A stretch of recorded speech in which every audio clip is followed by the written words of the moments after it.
Assalamualaikum warahmatullahi wabarakatuh.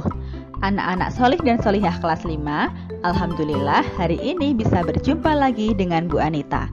Hari ini kita akan belajar IPS. Mari kita awali pertemuan hari ini dengan membaca basmalah. Bismillahirrohmanirrohim. Materi yang akan kita pelajari hari ini adalah pengelolaan usaha dan jenis-jenis kegiatan ekonomi. Jangan lupa disiapkan buku paket, buku catatan, serta alat tulismu ya. Anak-anak dapat juga mempelajari pada buku paket tema 2, subtema 2.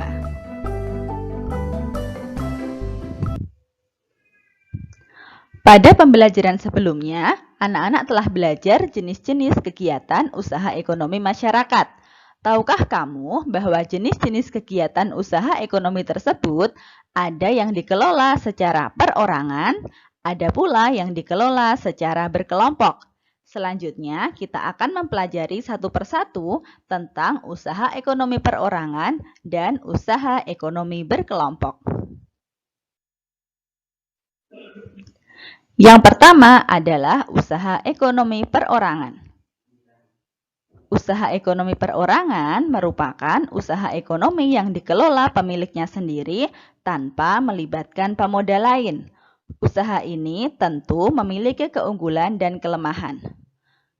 Keunggulan usaha ekonomi perorangan yang pertama, pemilik tidak membagi keuntungan dengan orang lain. Yang kedua, memiliki kebebasan dalam mengembangkan usahanya. Yang ketiga, tidak bergantung kepada orang lain dalam mengatur usaha.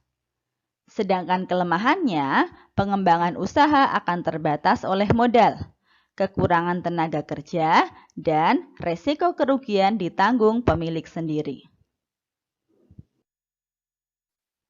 Selanjutnya yang kedua adalah usaha ekonomi berkelompok, yaitu usaha ekonomi yang dilakukan secara berkelompok atau bersama-sama, baik dalam modal, pengelolaan, maupun bagi hasil. Berbagai usaha yang dilakukan secara kelompok biasanya berbentuk badan usaha.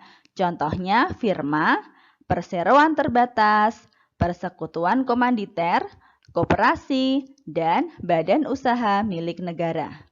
Mari kita pelajari berbagai usaha yang dilakukan secara berkelompok berikut ini. Firma.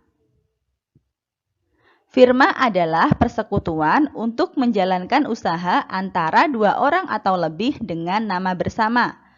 Pemilik firma terdiri atas beberapa orang yang bersekutu. Masing-masing anggota menyerahkan kekayaan pribadi sesuai akta perusahaan.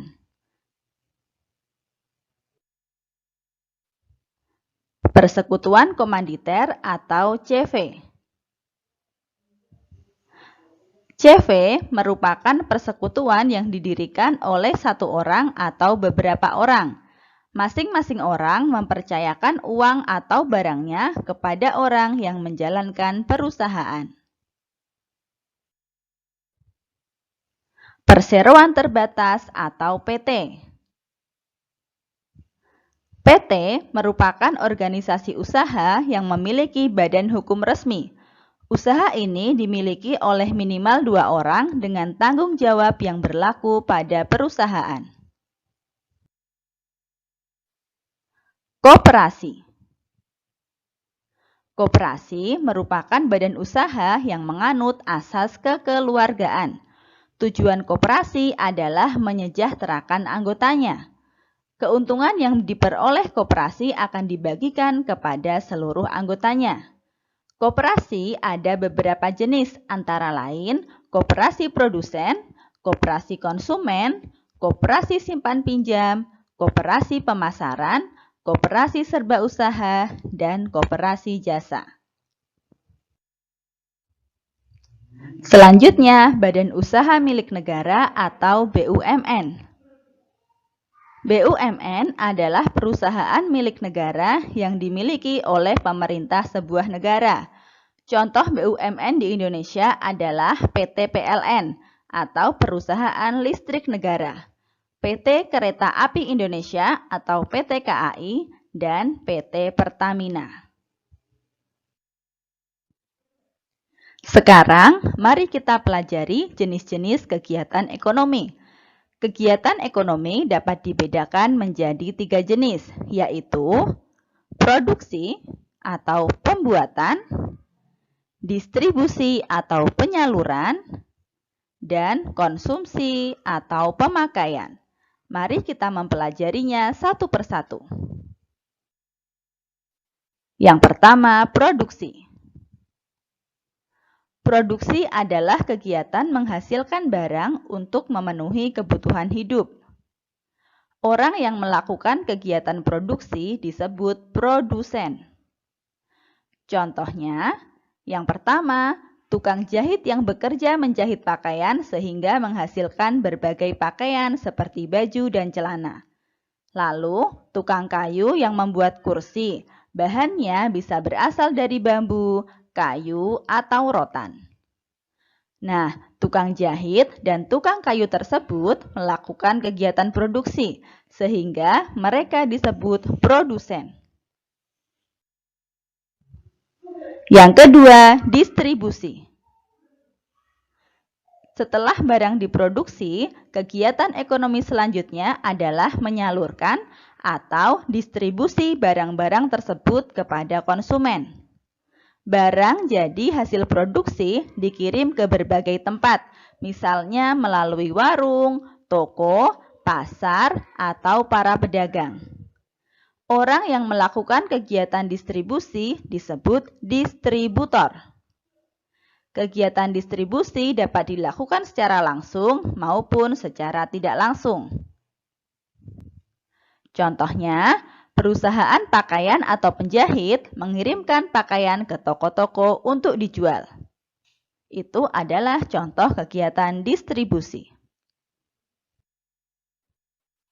Yang ketiga adalah konsumsi. Pada kegiatan konsumsi, barang-barang hasil produksi akan dimanfaatkan atau dipakai oleh konsumen. Pihak yang mengonsumsi barang-barang untuk dimanfaatkan atau dipakai disebut konsumen. Kegiatan konsumsi dapat memberikan manfaat secara langsung maupun tidak langsung kepada konsumen. Contoh manfaat langsung yang dirasakan oleh konsumen adalah saat mengonsumsi makanan atau minuman. Konsumen akan langsung merasa kenyang atau puas terhadap makanan dan minuman tersebut. Sedangkan contoh dampak tidak langsung, misalnya ketika kita membeli kompor untuk memasak makanan. Nah, kompor tersebut akan berfungsi ketika kita gunakan untuk memasak. Nah, anak-anak, itu adalah contoh kegiatan konsumsi. Sekarang, amati kegiatan berikut. Ini adalah contoh kegiatan produksi. Pabrik roti memperoleh bahan baku berupa tepung dari pabrik tepung. Selanjutnya, pabrik roti akan mengolahnya menjadi roti. Pabrik roti di sini sebagai produsen. Sedangkan kegiatan pabrik roti disebut produksi. Selanjutnya, distribusi. Hasil dari pabrik roti akan dijual di toko roti. Usaha toko roti adalah mendistribusikan roti kepada konsumen. Toko roti merupakan distributor, sedangkan kegiatan toko roti disebut distribusi. Lalu, konsumsi. Misalnya, seorang anak yang sarapan pagi dengan roti yang telah dibeli di toko roti. Anak tersebut adalah konsumen. Kegiatan anak tersebut disebut konsumsi. Selanjutnya, bagaimanakah cara untuk menghargai kegiatan ekonomi di masyarakat? Yang pertama adalah dengan saling menghargai dan menghormati jenis usaha orang lain. Yang kedua, tidak menghina orang karena pekerjaannya. Yang ketiga, tidak mengganggu usaha orang lain. Keempat, tidak iri terhadap keberhasilan usaha orang lain. Yang kelima, melakukan persaingan yang sehat dalam melakukan usaha yang sama. Yang keenam, membantu usaha orang lain jika kita telah berhasil dalam usaha kita. Nah, anak-anak, sekian pelajaran hari ini. Terima kasih atas perhatiannya. Mari kita tutup dengan membaca hamdalah. Alhamdulillahirabbil alamin. Bu Anita akhiri, wassalamualaikum warahmatullahi wabarakatuh.